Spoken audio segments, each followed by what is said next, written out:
Discuss करेंगे very very important theorem. ये theorem almost हर साल एग्जाम में डायरेक्टली इनडायरेक्टली आ जाती है। क्या है वो theorem? Yes, that is very important theorem, basic proportionality theorem.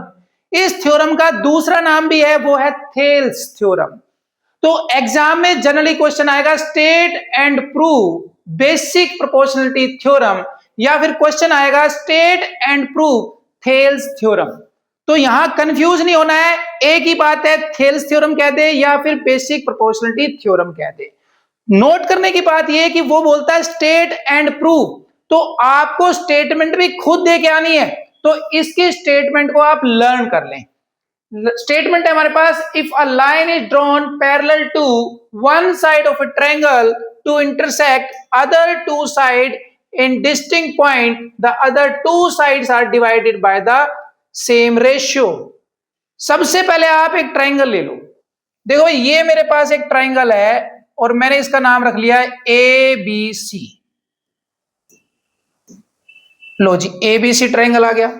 अब कहता है एक लाइन हमारे पास है जो कि किसी भी साइड के पैरेलल हो सकती है, वो बीसी के पैरेलल भी हो सकती है, एसी के पैरेलल भी हो सकती है, एबी के पैरेलल भी हो सकती है, और वो लाइन हमने ड्रॉ कर ली भाई ए, ये लो जी नाम रख लेते हैं डीई। ये parallel line other two lines को डिस्टिंक्ट पॉइंट पे इंटरसेक्ट कर रही है। बिल्कुल। चलिए अब कह रहा है ये हमारे पास intersect the other two side in distinct point, the other sides are divided in the same ratio. आपको प्रूव क्या करना है? आपको प्रूव करना है कि भाई ये जो रेशियो है ना किसका, AD upon DB equal to होगा एई अपॉन ईसी। तो सबसे पहले आपको लिखना है गिवन। चलिए भाई गिवन लिखते हैं। क्वेश्चन में गिवन है ट्रायंगल, कोई ट्रायंगल है भाई हमारे पास, ट्रायंगल लिख लेते हैं, नाम लिख लेते हैं साथ में ए बी सी। क्वेश्चन में गिवन है हमारे पास ट्रायंगल ए बी सी, हमने ले लिया है, तो यहां लिखिए आप ट्रायंगल ए बी सी, जिसके अंदर डीई हमने पैरेलल बनाया है बीसी के, डीई पैरेलल बीसी।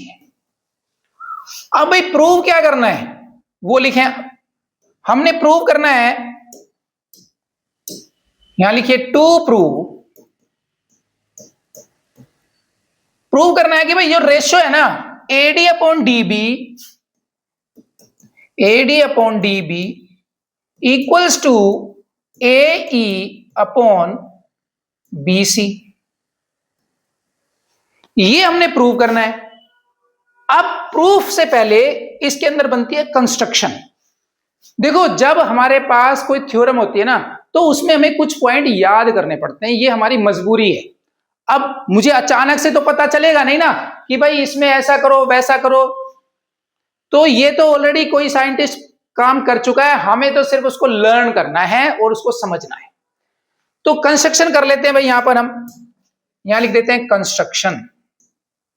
अब कंस्ट्रक्शन क्या है, सबसे पहले आप ए बी पर एक एल्टीट्यूड ड्रॉ कर दो भाई, ये हमने ड्रॉ कर दिया एल्टीट्यूड, नाम रख दिया ए एम, सिंपल। इसी तरह से एक एल्टीट्यूड आप ए सी पर डाल दें और नाम रख दीजिए उसका एन, यानी डी एन एल्टीट्यूड है एसी पर और ई एम एल्टीट्यूड है ए बी पर। क्लियर है? चलिए उसी तरह से आपको क्या करना है, ये भी एक कंस्ट्रक्शन करनी है भाई, ये आप कर दो ज्वाइन, ज्वाइन कर दें आप डीसी और बीई। कंस्ट्रक्शन हो गई। अब इसको लिख दो जरा, draw M E perpendicular A B and दूसरा क्या है भाई डी एन है, देखो जरा डी एन है या एन डी क्या, तो बात एक ही है, N D perpendicular to AC। Perpendicular काम हो गया, और हमने ये भी ज्वाइन कराया है तो इसको भी लिखो, ऑल्सो ज्वाइन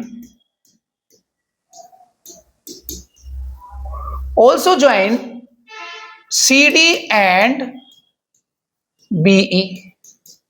लो जी, कंस्ट्रक्शन का पार्ट अपना हो गया कंप्लीट। अब आते हैं प्रूफ पर। तो चलिए जी प्रूफ स्टार्ट करते हैं। यहां लिखे आप प्रूफ। भाई कंस्ट्रक्शन किया तो कुछ तो बात होगी, सिंपल है। तो यहां पर आप ट्रायंगल ले लो। देखो ये ट्रायंगल ले लो पहले, ADE। In triangle ADE, area of triangle ADE। Formula का क्या होता है भाई ट्रायंगल का area? Yes, half into base into altitude. तो भाई यहां पर हाफ तो हमने लिख लिया। अब ADE ट्रायंगल को देखिए, ये ADE ट्रायंगल है, तो इसमें बेस हमारा क्या है? AD है। तो बेस हो गया जी हमारा AD, और एल्टीट्यूड हमारा है ME। Altitude ME। सिंपल।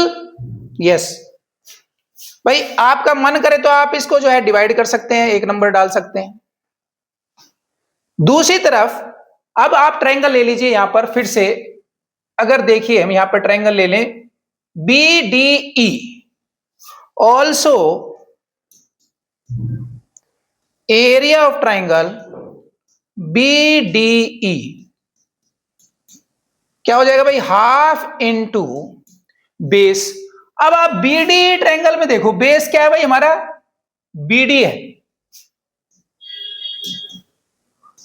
और एल्टीट्यूड क्या है? अब आप ध्यान से देखेंगे तो आपको BDE ट्रायंगल में, अब स्टूडेंट कहेंगे सर इसमें तो एल्टीट्यूड है ही नहीं। नहीं, ऐसा कभी नहीं होता है। देखिए अगर मैंने एक ट्रायंगल ऐसे बनाई है, ठीक है भाई, अब इस ट्रायंगल की हाइट तो होगी ना कुछ तो, राइट? कुछ ना कुछ तो होगी भाई। हम क्या करेंगे? ऐसे डाल लेंगे, और ये हम कह देंगे हाइट है। इसी तरह से आप देखो, ये मेरे पास हो गया भाई एक DEB ट्रायंगल हो गया ना। अब इसके अंदर मुझे एल्टीट्यूड चाहिए, हाइट चाहिए, तो मैं क्या कर रहा हूं? ये वाला यूज करूंगा ना। देखो ये, तो यहां पर ME जो है वो एल्टीट्यूड है। सिंपल। तो भाई एल्टीट्यूड की जगह लिख देंगे हम ME। क्लियर? तो भाई ये हटा दिया जाए फालतू का।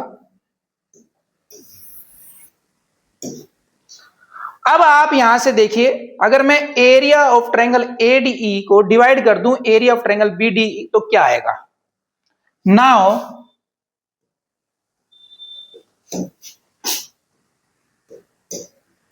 Area of triangle ADE divide by area of triangle BDE।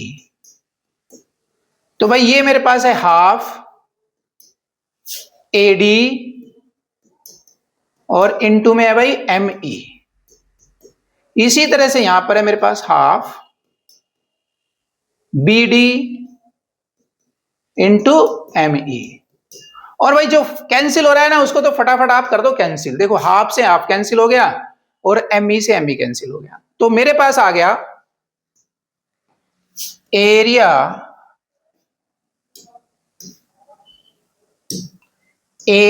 Of triangle ADE upon area of triangle BDE equal to AD upon BD। ठीक है भाई, अपनी सुविधा के लिए आपको नंबर डाल लो तो ज्यादा अच्छा है। ये हमारी इक्वेशन नंबर 3 सिंपल है। चलिए अब हम अपनी ट्रायंगल चेंज करेंगे। ट्रायंगल चेंज करने से पहले अपना जो है बोर्ड पे थोड़ा स्पेस बना लिया जाए। अब हम ट्रायंगल फिर से देखिए ADE लेंगे, लेकिन यहां पर एल्टीट्यूड हम यूज करेंगे DN। Now also area of triangle ADE upon area of triangle CDE अब थोड़ा सा फोकस करें। देखो पिछली बार मैंने ये एल्टीट्यूड लिया था, अब मैं ADE ट्रायंगल के अंदर एल्टीट्यूड लूंगा ND, सिंपल। तो भाई मेरे पास हो जाएगा फॉर्मूला हाफ इनटू बेस, और अब मैं बेस कौन सा ले रहा हूं, ये ले रहा हूं। देखो बेस, इस बेस पर देखेंगे तो इस बेस के बात करें तो बेस हो गया AE, और इस बेस पर आप एल्टीट्यूड देखो जरा, ये एल्टीट्यूड बन रहा है ना। तो एल्टीट्यूड हो गया हमारे पास ND। और CD ट्रायंगल देखो, ये CDE ट्रायंगल है, ठीक है। तो CDE ट्रायंगल में हमारे पास बेस हो गया CE, half into base, base CE, right. या आप EC भी कह दो, एक ही बात है, चलो EC लिख देते हैं, अपनी मर्जी है भाई, कोई फर्क नहीं पड़ रहा है। EC। और एल्टीट्यूड क्या है हमारा, देखो इसके अंदर भी, इस ट्रायंगल के अंदर भी एल्टीट्यूड DN बन जाएगा, जैसे हमारा पिछले ट्रायंगल में हमने बना के दिखाया था। तो यहां लिख लेंगे हम D, या ND लिख लेते हैं, ये है जी ND। अब फिर से देखिए आप, ये तो हो गए कैंसिल भाई, ये भी कैंसिल, और ये नंबर 4 डाल दो भाई आप।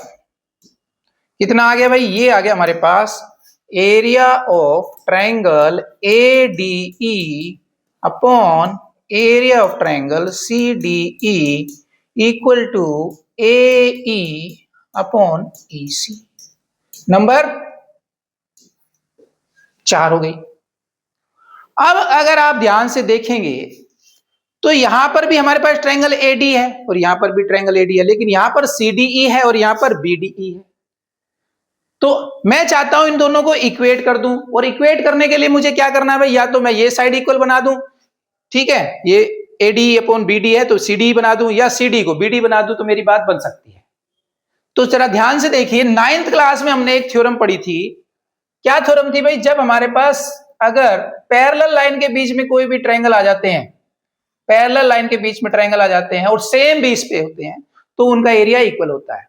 ये थ्योरम थी, आपको याद हो तो, triangle on the same base and with in same parallel lines, triangle on the same base and between the same parallel line. तो यहां आप देखो, ये BDE है, देखो जरा B, ये वाला ध्यान से देखिए, BDE और CDE, ये देखो, ये तो हो गया बेस इनका, और दोनों लाइनें क्या है, पैरेलल। बट आप यहां लिखिए, but area of triangle CDE equal to area of triangle BDE।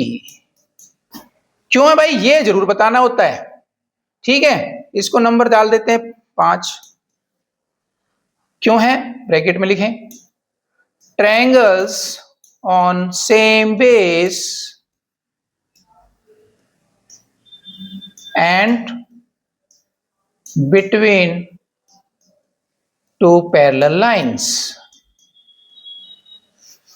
Clear है क्या। अब हम यहां पर CD की जगह क्या लिख सकते हैं, BDE लिख सकते हैं, सिंपल। चलो भाई, तो जगह बना लें बोर्ड पर थोड़ी सी, चलो ऊपर बना लेते हैं, यहां बना लेते हैं भाई।